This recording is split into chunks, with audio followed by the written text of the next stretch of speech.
네, 안녕하세요. 성공부동산 김성환 소장입니다. 화성시 개발행위 허가 제한에 대한 설명을 좀 드리려고 하는데요. 제가 블로그에도 올려놨었는데 이게 사실 투자 관련 정보는 아니다 보니까 많이 보시질 않고 해서 잘 모르시는 분들이 많은 것 같습니다. 오늘도 상담하러 오신 분도 여쭤보시고 전화로도 문의가 왔어가지고 설명을 한번 드리고 넘어가려고 하는데요. 자, 토지용 계획에서 이제 계획할 땅을 검색했을 때, 자, 이런 게 나오죠. 도시관리계획 위반 중이라고 써있고, 개발행위 허가 제한안이 화성시 홈페이지 공고가 돼서 진행 중에 있다는 정보가 뜹니다. 일단 해당 고시 공고는 블로그에 지지난주에 올렸습니다. 화성시 계획관리지역, 생산관리지역, 개발행위 허가 제한지역 지정 의견 청취인데요. 화성시의 산업 관련된 시설들, 뭐 공장, 창고, 이종군생, 제조, 자원순환 이런 것들, 흔히 공장이라고 하는 것들이 굉장히 많이 들어왔고 이를테면 난개발이었던 거죠. 허가도 많았고 투자도 많았고 개발도 많았기 때문에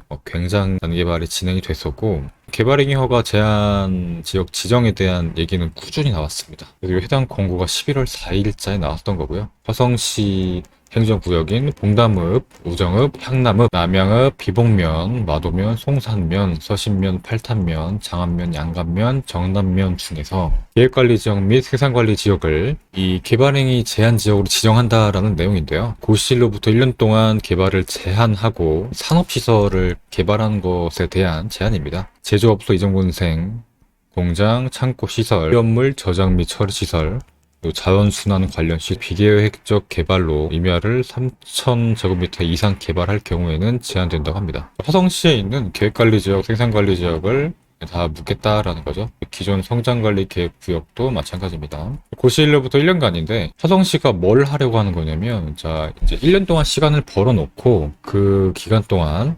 성장관리계획을 수립하려고 하는 겁니다. 성장관리계획이 수립이 되면 1년이 되기 전이라도 개발행위 허가 제한 지역을 이제 해제하겠다라는 거죠. 관련 계획 수립이 되면 바로 해제하겠다. 개발행위로 인해서 주변의 환경, 경관, 미관, 문화재 등이 크게 오염되거나 손상될 우려가 있는 지역에 대해서 성장관리계획 수립을 통해 계획적 개발을 유도하고 관리 방향을 마련하고자 한다고 합니다.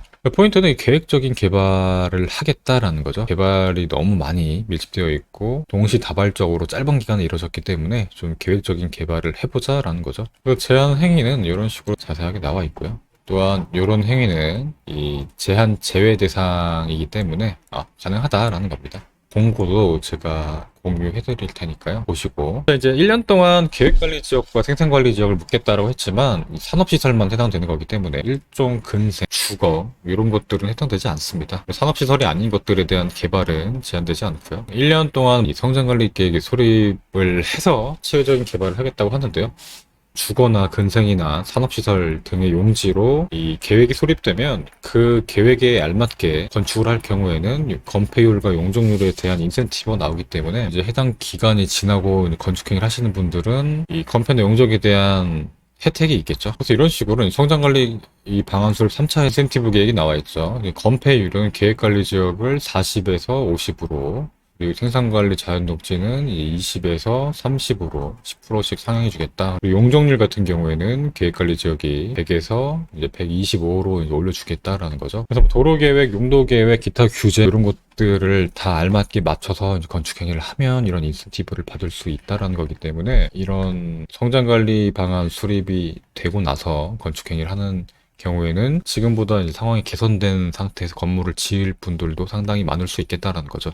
산업시설만 제한하기 때문에 단독주택, 빌라, 다가구나 뭐 1종근생, 2종근생 상가 같은 것들 일반 음식점은 개발행위 제한에 해당되지 않는다라고 제가 적어놨고요. 투자하신 분들은 사실 그냥 몇 년 동안 그냥 쭉 가져가시다가 원형지 상태로 매도를 하는 분들도 많은데 계획관리지역이나 생산관리지역 토지를 매입한 이유가 이렇게 4억 이전이나 뭐 공장 건축을 해서 이사하려고 하셨다면 좀 계획에 차질이 있을 수가 있겠죠. 그래서 고시가 되기 전에 개발행위 허가를 넣어서 미리 허가를 득해 놓는 것이 이 사업영위나 계획에 차질이 없어질 수 있을 겁니다. 화성시 비도시에서 생산관리와 계획관리 지역에 대한 산업시설 개발을 1년 동안 규제한다. 개발행위 허가 제한 지역 지정을 하려고 한다라는 것에 대한 설명을 드렸습니다. 그래서 조만간 지정한 고시 공고가 나오면 다시 공유를 드리도록 하겠습니다. 네, 이상으로 영상 마치겠고요. 오늘 영상이 도움되셨다면 구독과 좋아요 부탁드리겠습니다.